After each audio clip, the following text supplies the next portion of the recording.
Brings me no joy to sit here and think about how easily disrupted and how easily subverted and how easily manipulated the Christian churches become, in my opinion.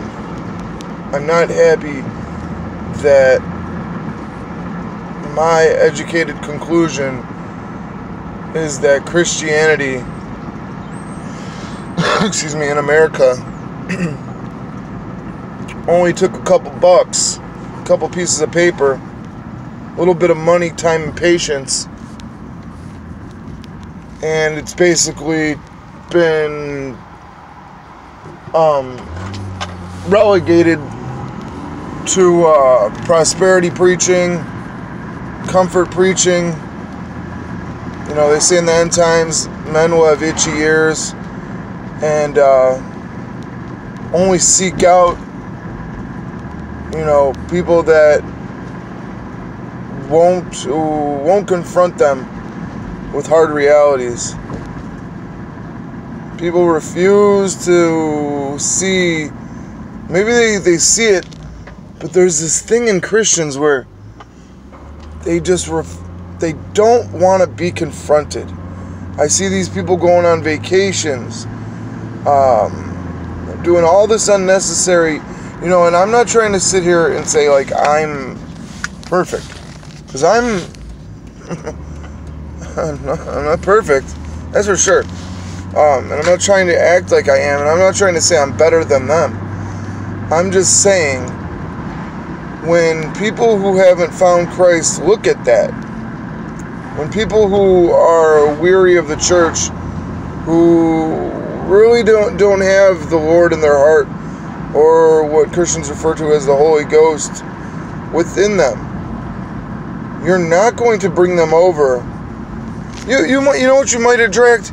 You might attract people that already had a little bit of Jesus and are just trying to find a nice little comfortable church that's not too far, so they don't have to drive too far, blah blah blah, right?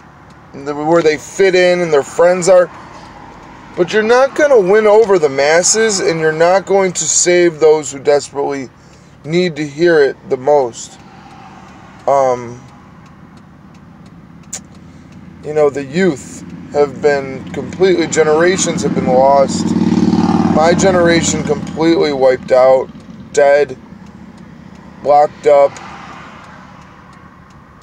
hands bound, minds bound, and when they get to be 16, 17, they start racking up these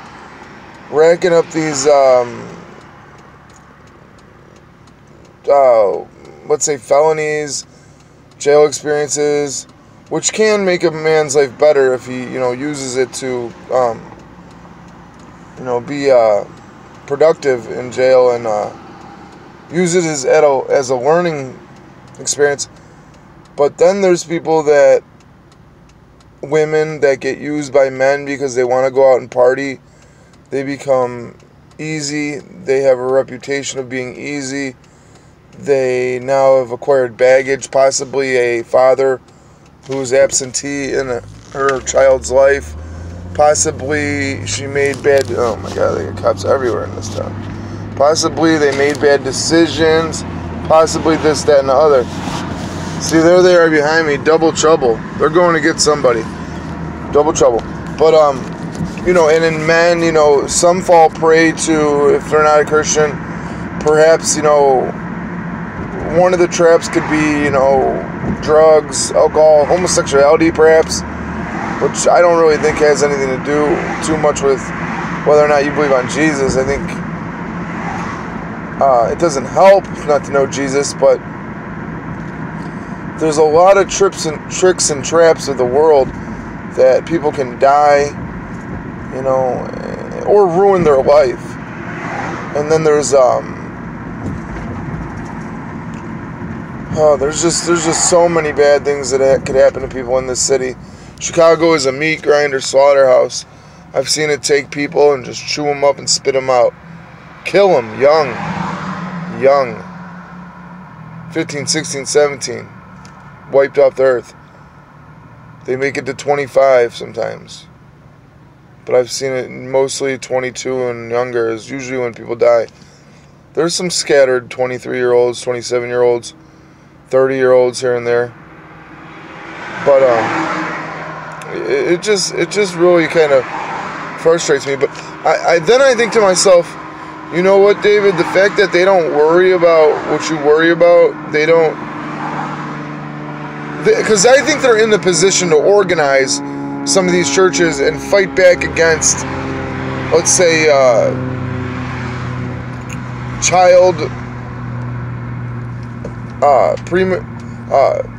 basically abortion, pre-birth child murder. They have the power and the numbers for the preacher to organize these people and preach to them that they need to go out against this stuff. But no, what do me and Anya see? We're driving through the city. She points out a Lutheran church and there's gay flags on a Lutheran church. They've got all the Christians supporting Zionism, which is a creation of people that don't believe on Jesus. They've been completely manipulated and tricked into supporting things that 100 years ago or 50 years ago or 20 years ago or today, some Christians would say they're out of their mind. They don't know what they know. They know not for what they do. Very, very ignorant. Very ignorant. Very unwilling to, confront reality. They put money in these charities a lot of times, and I don't know why. Maybe some people have a hard time dealing with the homeless, but I don't. I know what it's like to be homeless or have to sleep on somebody's couch or, the hard times, They say everybody in America is one mistake away from, or one lost job away from being homeless. 80% of the country is hanging on by a thread, living week to week, check to check, paying their bills, mostly, a lot of credit card debt. So, one economic hiccup. We're all pretty much living in debt. Anyway, a lot of people have mortgages or rent. Nobody's just, and then what the sad thing is, you pay off your mortgage and you got property tax. So the debt never goes away. So it's a system of debt. It's not even that people are irresponsible, 70% of us, and we live in debt. It's that even if you are responsible, you're still going to owe money. Go ahead.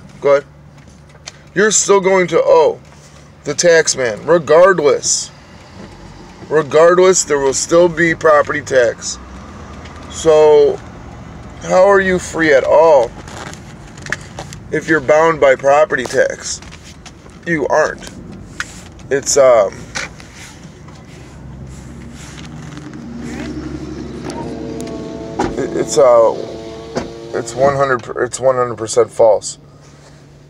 That's not your house if the bank can send men with guns to your door, and if you don't go quietly, they will arrest you, kidnap you, put you in a dungeon, and put you through a legal system that will decide your fate and tell you to come up with money, a ransom, to then be released. And if you want to hold out with a pistol and say, I'm not leaving my house, they will send in a SWAT team. They would rather burn the house down with you in it than allow you to keep your house. They will literally call in an airstrike. Not really, but they might. We've seen that church in Waco go up with the fire. And I don't even know what they didn't even want their property. They just wanted to arrest them or something. That's terrible. I'm not completely thoroughly knowledgeable in the Waco, Texas situation. I recall parts of it, but I don't want to talk about it because I don't know everything that I think I should know. Shouldn't speak on it, but that's an example. They will come in and they will, by force, take you out of that home. So how is that your home? They can declare your property, in these crazy laws. There's a million laws, but because of the environmental laws, they can declare your property for environmental reasons, or this reason or that reason.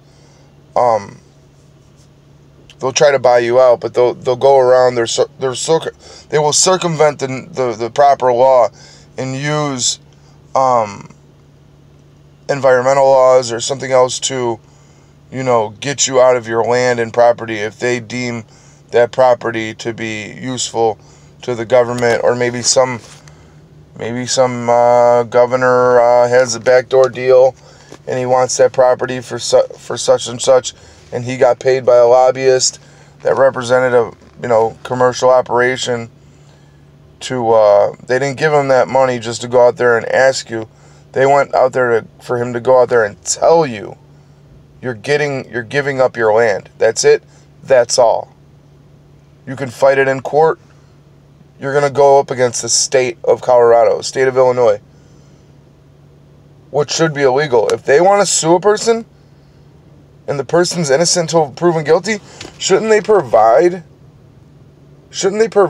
like they do for a criminal legal representation? If the government were to sue you to try to take your land, they could basically bankrupt you through legal fees. Could they not? So here we are, man. 2020. I know I bitch a lot. I know. But I just wanted to say that about Christians. But at the same time, there's one thought that I really wanted to get down on tape so I could tell myself and, talk about. Am I the one that's wrong? Are they the one with peace that they don't worry about these things?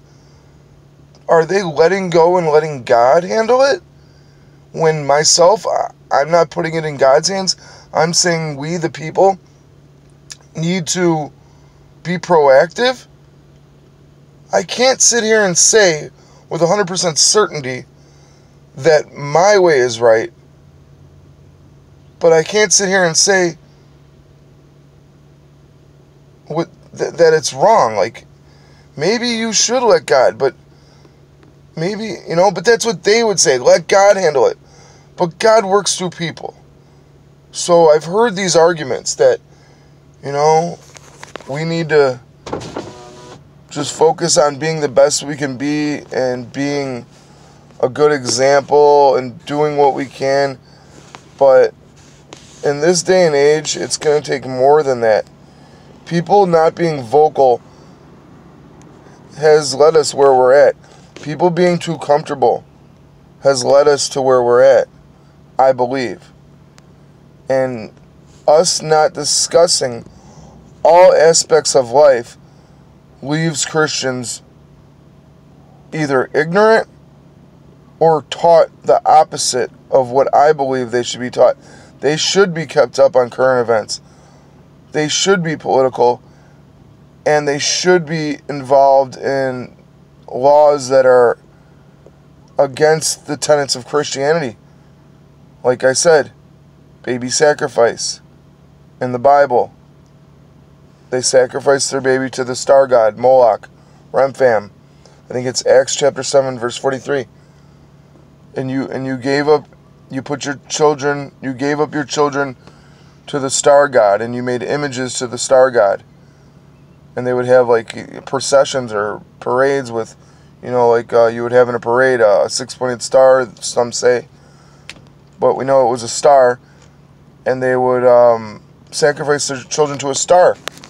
So how do you sacrifice your children to a star?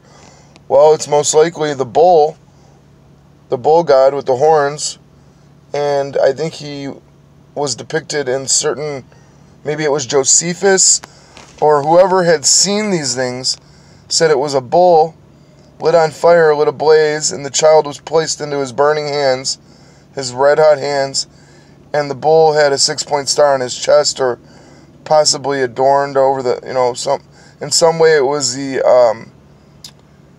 was used, probably in his forehead. the mark of the beast. I think the mark of the beast is going to be on the right hand or the forehead. So, Revelation might not be that far off, but I don't think it'll happen. Well, I know according to the Bible it won't happen until we see that mosque get destroyed on the third temple. So until we see that, we haven't hit the tribulation. But I'm telling you, those people are working overtime. Those rabbis that are 60, 70 years old, they have no patience. They want it now. They want it now. They want the third temple before they die. They want to see it. They don't have patience. They want to go out and make things happen through people, through organizations. The Antichrist works through people and organizations, and I think that Christians must do the same. We've gone on for quite some time now. Everybody, God bless.